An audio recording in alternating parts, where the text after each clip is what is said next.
Have you been bothered by a strong and persistent heartbeat, sweaty palms, fast breathing, shallow breathing, tingling, weird sensations? Well, if that's the case, this video is for you because we're going to talk about what we can do to see palpitations and other surface manifestations of fear fade away. Of course, no medical advice here. If you're concerned about your health, always talk to your doctor. This said, I think there's a lot to learn for anyone that's experienced these symptoms in the context of being afraid. And I have a really great teaching that I want to share with you that I got from someone named Nick Wignall a couple of years ago. But first, quick announcement. When Coach Michelle started her one-on-one coaching program where she does one-on-one sessions on Zoom, I said that I think it's ideal if we have not more than 2 week wait time. And she's consistently been about 2 weeks out. So I know, it's getting like the demand is up there. It's a little bit hard to find slots, but we are working on that. We're trying to keep that availability within 2 weeks. So there are more slots in the work, just so you know. So I want to share that because I talked to Michelle about that today. Now, going back to our topic, I want to actually start with a question to you. I'm gonna give you a scenario, and then you're gonna guess what's going on. So here's the scenario: your heart is breathing fast and hard. Your palms are sweaty. Your breathing is rapid and shallow. You're dizzy. There's tingling in your arms. What is happening? You're gonna get four alternatives here. What is happening? A, you're watching the NHL finals and your team is up 3-2 with 31 seconds on the clock and they are in box play. That's option A, all right? Option B, you're Eminem. Option C, you're having a panic attack. Option D, which is the last one, you're in high school and your crush is walking towards you. So again, all these things are happening. Your heart is beating fast. Your palms are sweaty. You're breathing fast and shallow. You're dizzy. What's going on? You're watching the NHL finals. You're Eminem. C, you're having a panic attack. D, you're in high school and your crush is walking towards you. Think about it for a second. And I'm going to reveal the answer now, which is, of course, it could actually be any of the above. In any of the above scenarios, we could feel exactly these things. And, that may, you probably saw that coming. Like, it's not maybe like earth shattering to you, but it's still super valuable to see this. Because now we can take the next step here and we can ask a follow-up question, which is this one.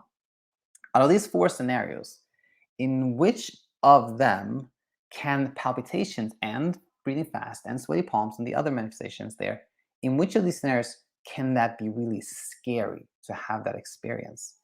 And so if we go back here, is it scary to us that our heart is breathing fast when watching the NHL finals? No. Is it scary if we were Eminem? No, because right in the movie he's going to have that rap battle, right? Is it scary if you're in high school and your crush is walking toward you? No. But the answer is C is correct. When we're having a panic attack or we're scared and anxious, then the palpitations can add to that. We can feel them and be like, hey, what is going on? Why am I feeling this? Something must be wrong, right? And why is this? Why is it that in the C scenario, that palpitations and these other things can be really scary to us? Well, it is because there is no obvious reason. Or there's no obvious reason. Or as Nick Wignall taught it to me, the symptoms are out of context. These feelings are out of context. We can't see anything happening. There's nothing going on, and still that's happening. And this is the exact, another way to look at it is that the exact same symptoms, the exact same things don't bother us when they happen in context, in the NHL again, in seeing our crush, in being Eminem, right? Like when it happens in that context, this is not scary to us because of course it would happen, right?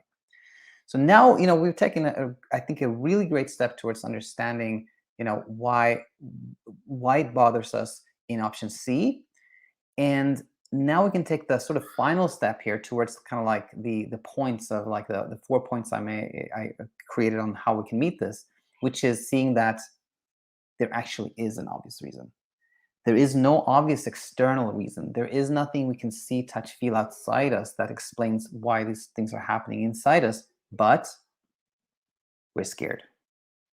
We are scared. Like, these things happen because we are scared.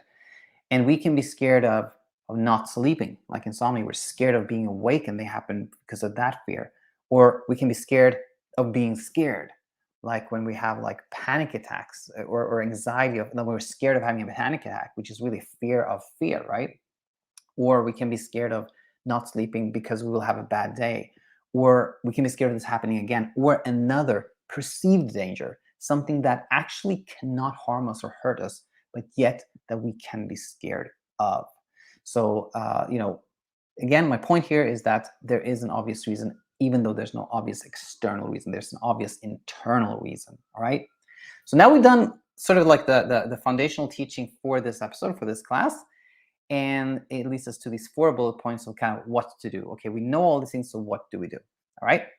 So number 1, I say, is deploy honesty. Deploy honesty and see why we have these experiences. Again, not medical advice. If you're concerned about your health, talk to your doctor. But in the context of fear, that is, fear can explain all this, right? So if we deploy honesty and we see like, oh my gosh, I'm super scared and this is happening, then that honesty can lead us to see very clearly like why. Okay, so if you're honest, we can see very clear why it's happening, and that in itself is so helpful because mystery goes away. And when mystery goes away, we're automatically less scared. Number 2, deploy kindness and not punishing ourselves for this. It's something that happens automatically, right? And what I mean by deploy kindness is like, oftentimes we go in a direction of like, why is this happening? Why can't I get past this? Like, why do I have palpitations? What's wrong with me? Which is really self-criticism. We're sort of like criticizing our own like safety system. And by criticizing it, we're putting pressure on it to not, produce palpitations and not be scared. And when somebody tells you, don't be scared, don't be scared, don't be scared, of course, we just become more scared. So if we deploy kindness and we're gentle and kind and we're like, okay, I see why this is happening. It's all right. There's no real danger, but my brain is a little confused. Then that can be super, super helpful. Number 3, deploying courage. Deploying courage and being willing to have these experiences, because when we try to get away, when we try to like stop the palpitations, stop the sweaty palms, or something like that, that's basically also a message to the brain to say like, don't be scared, stop being scared. And that's like, we can't do that. We can't by force, like we can't force ourselves to be less scared. It's like if you have a child that's scared of the dark and you're like, don't be scared of the dark, right? So the more we try to avoid these experiences, the stronger they become, because the fear becomes amplified. So deploying that courage and being willing to experience these uncomfortable things really leads to them fading. And then finally, number 4 here, deploy even more kindness when you don't find that courage to avoid discomfort. When you're like, I know I should be willing to experience this. That's what leads me to where I want to be, but I can't. I'm going to try to get away from it. Well, after the fact, you can just be kind to yourself and see that that's so natural. None of us want to experience discomfort. It's paradoxical. It's counterintuitive. So just when that happens, deploy even more kindness, and things will really fade out. And these experiences will happen less and less and less till they don't happen at all. They will happen in context, of course, but they won't happen, from that inner reason.